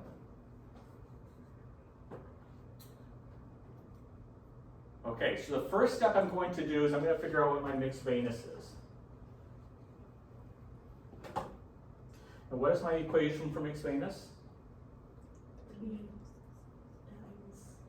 And we keep it in the saturation form. So 3 times essence 71 plus 76. 76, and what are we going to divide that by? 4. So somebody figure out what my mixed venous sac is.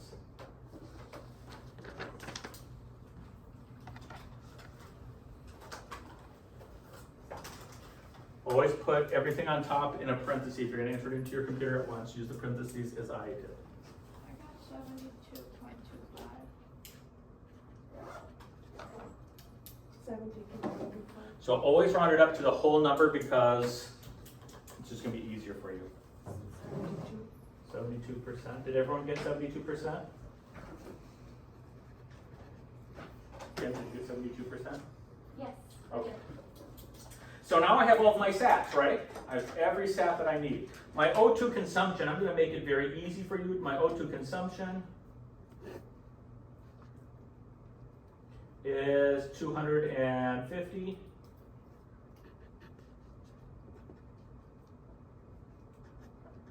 My hemoglobin is 14.7.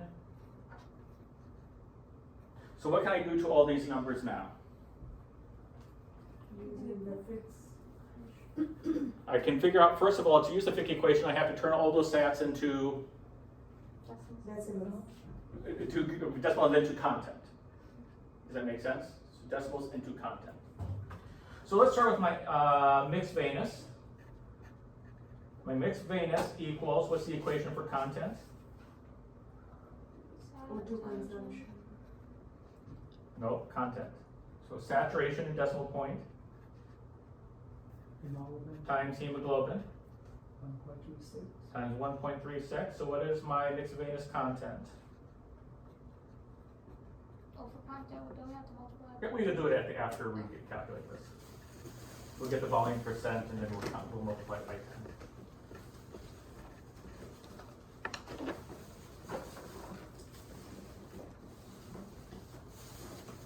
got 14.39. And what do I do with that now? Multiplied by 10. Times 10, and what is my MV content? 43.94. Does everyone agree with that? Yes. Okay. Now I'm going to do the same thing with my pulmonary vein.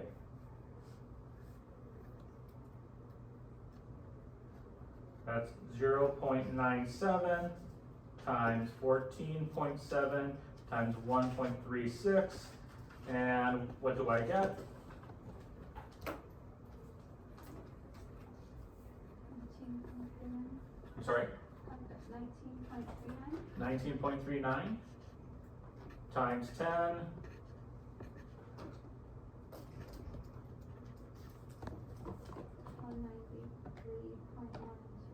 Okay. Does everyone have that? Hope so. Okay.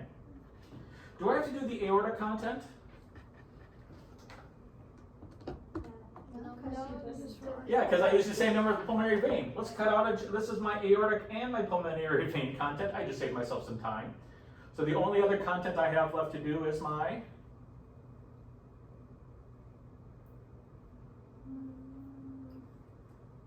PA.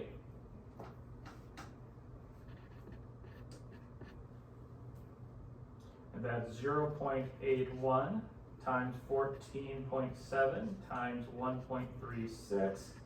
And what does that equal? I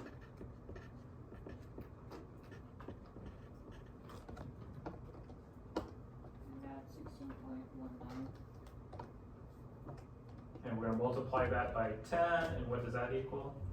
161.93 or 94.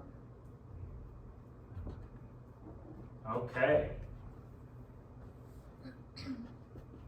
So I figured out my mixed venous, which I need. Then I just figured out my contents, and I got to skip a step because aortic content and pulmonary vein content are exactly the same in this case. And now I can figure out my QP and my QS. So QP is my O2 consumption divided by PV content minus PA content. And my QS is O2 consumption divided by AO content minus my MV content.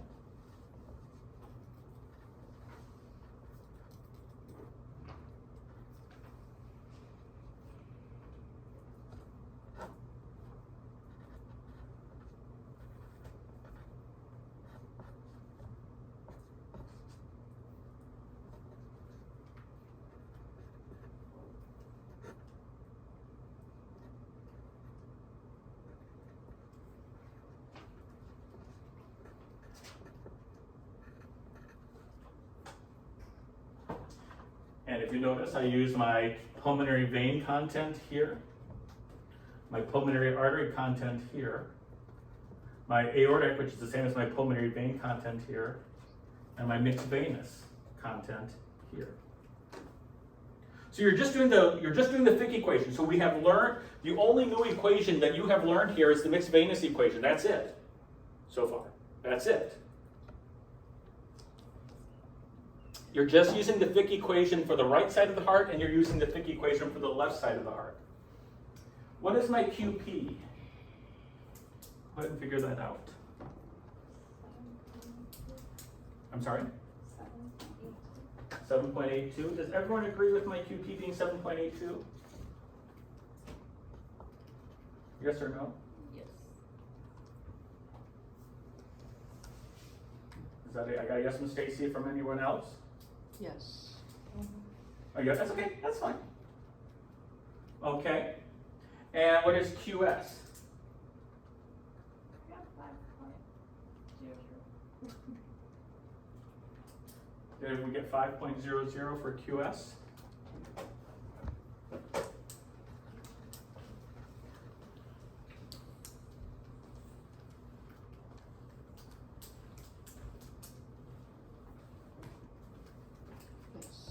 Yes. Yes? Yes? Okay, so now let me ask you a question. Which side of the heart is pumping out more blood? The right or the left? The right is, because it has a cardiac output of 7.8 liters per minute. My left has a cardiac output of 5 liters per minute. The right is pumping out a lot more blood than the left. Is that how it should be? No. If the right is pumping out more blood than the left, what direction is my shunt? Is it right to left or left to right? Left to right. What did we assume it was going to be? When we looked at our patient, we said it was a left to right shunt in the mid-right ventricle. Did we prove it? Yes, we did.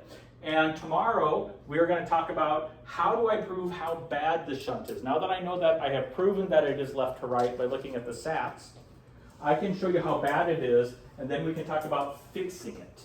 Okay? And we will do that tomorrow. Sound good? So we'll start off with another one of these, and then we will go through fixing the valve.